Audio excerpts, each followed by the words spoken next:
BJP Jammu Kashmir के सदर रविंद्र रैना का कहना है कि जो ओपोजिशन का इत्तेहाद बना है वो मिलकर भी बीजेपी का मुकाबला नहीं कर सकते हैं।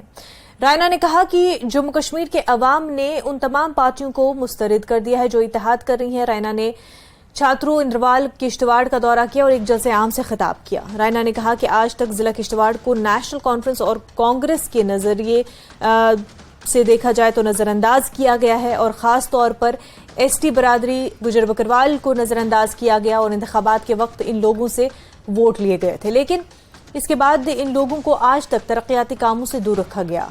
रैना ने कहा कि एसटी गुजर बकरवाल लोगों को भारतीय जनता पार्टी ने इंसाफ दिलाया है।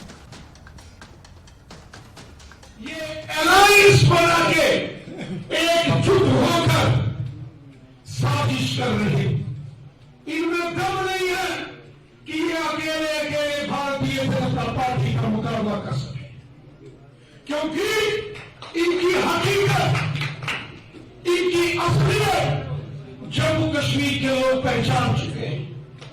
पूरे मुल्क में एसटी के लोगों को फॉरेस्ट राइट्स, जंगल के अंदर रहने वाले जमीनों के मालिक का हक दिए गए। यहां नेशनल कॉन्फ्रेंस पर कांग्रेस की सरकार थी,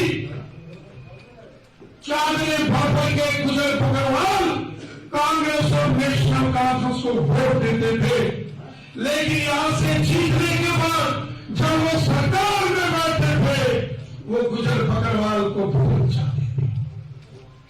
70 साल के बाद अगर गुजर बकरवाल को किसी ने हक दिया वो है हमारे प्राइम मिनिस्टर मोदी साहब और बीजेपी।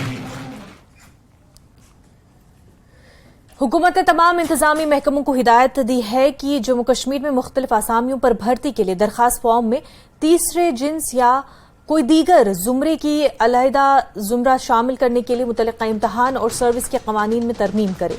2019 का एक्ट तालीमी इदारों, मुलाजमतों, सेहत के इदारों और अवामी खदमात वगैरह में ट्रांसजेंडर कम्युनिटी के अफराद के साथ इम्तियाजी सलूक, इनकार या गैर मुनसिफाना सलूक की ममानियत करता है।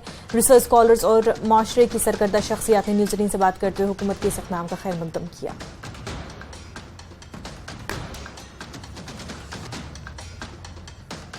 की तरफ से सभी एडमिनिस्ट्रेटिव डिपार्टमेंट्स को ये निर्देश दिए गए हैं कि थर्ड जेंडर को भी जॉब एप्लीकेशंस में जो है इंक्लूड किया जाए। इस पे हम बात करेंगे पीएचडी स्कॉलर्स और विभिन्न शोबों से जो यहाँ पर प्रोमिनेंट सिटीजन हमारे साथ मौजूद हैं।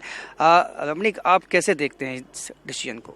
देखिए, ये एक तो बहुत ही वेलकम स्टेप है जेएनके गवर्नमेंट का और सराहनीय कदम है, जहाँ पर हम सभी समाज को एक इकट्ठा करके हम बात करते हैं कि सभी समाज इकट्ठा रहेगा।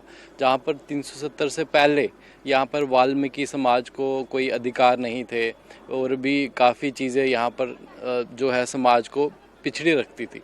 तो उसके बाद ये डेवलपमेंट देखने के लिए प्रत्यक्ष प्रमाण हमें मिल रहा है।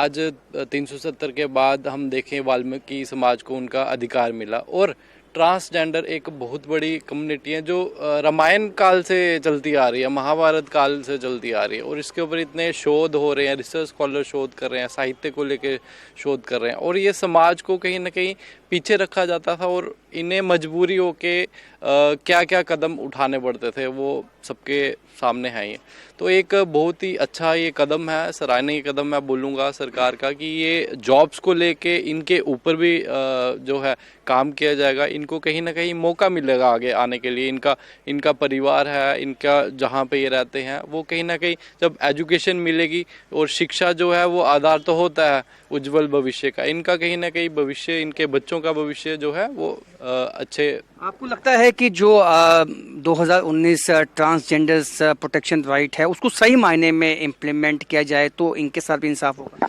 जी बिल्कुल, ये आपकी बात बिल्कुल सही है। पहले क्या होता है कि जो ट्रांसजेंडर कम्युनिटी है आप उनको यूनिवर्सिटी में बहुत कम देखते हैं या कॉलेजेस में बहुत कम देखते हैं। ये एक मेजर रीज़न इनका यही है कि क्योंकि इनको पढ़ने का मौका ही नहीं मिल पाता था स्कूल के बाद। पर अब जैसे कि ये ट्रांसजेंडर एक नई कैटेगरी बन चुकी है तो इसकी वजह से इनको भी आगे आने का मौका मिलेगा, पढ़ने का मौका मिलेगा और इसके अलावा जो हमारा कॉन्स्टिट्यूशन है, अब जो उनके पास पॉलिटिकल, सोशल, एजुकेशनल राइट्स, जितने भी राइट्स हैं जो एक मेल एक फीमेल पे लगते थे, वो अब सब पे अप्लाई होंगे। यानी कि ट्रांसजेंडर्स पे भी अब वो भी अपने राइट्स को एक्सरसाइज कर सकते हैं हमारी कंट्री में, हमारे कॉन्स्टिट्यूशन के बिहाफ पे। आप कैसे देखती हैं जो ट्रांसजेंडर्स को भी इंक्लूड करने की बात की गई है जॉब एप्लीकेशंस में, आप इसको एक वेलकम स्टेप मानती हैं? यस, अकॉर्डिंग टू मी एक वेलकम स्टेप ही रहेगा, बिकॉज हर एक बंदे की ग्रोथ तो होनी ही चाहिए, चाहे बिकॉज भगवान ने ही सबको बनाया हुआ है, तो हर एक को मौका मिलना चाहिए कि वो अपनी लाइफ के साथ कुछ ना कुछ अच्छा करे, न्यू अपॉर्चुनिटीज़ ग्रैब करे, ताकि वो भी हमारी सोसाइटी के साथ कदम से कदम मिला के चले। तो आप देख सकते हैं कि जो तमाम जो चाहे वो हैं और समाज में सबको 9 अक्टूबर को डायरेक्टर स्कूल एजुकेशन लद्दाख से एक हुक्मनामा जारी हुआ और इसमें तमाम जोनल एजुकेशन अफसरान को ये हुक्म दिया गया कि जो भी टीचर या मुलाजिम अटैच है उनको डिटैच किया जाए। और इस हवाले से मिडिल स्कूल ब्याथंग शेकलचे में विलेज एजुकेशन कमेटी ने एक प्रेस कॉन्फ्रेंस का इनेकाद किया। उन्होंने बताया कि इस फैसले से कई स्कूल बंद होने का खतरा लाहक हो गया है। उन्होंने कहा कि कई स्कूलों में असातिज़ा की काफ़ी किल्लत को देखते हुए ऐसे स्कूलों में चंद असातिज़ा को अटैच किया गया था, मगर उनको वापस बुलाने से ये स्कूल बंद हो गए। उधर जोनल एजुकेशन सर्किल ने फोन पर बताया कि इस हुक्मनामे से 1 दर्जन के करीब स्कूल मुतासिर होंगे और उन्होंने कहा कि उनके दफ्तर में भी अब सिर्फ एक क्लर्क और एक स्टाफ मेंबर बच गए हैं। 4 टीचर 16 तारीख को हमारे बच्चों का एग्जाम है, तो वो एग्जाम को कंडक्ट नहीं कर पाएगा क्योंकि 4 टीचर क्या करेगा।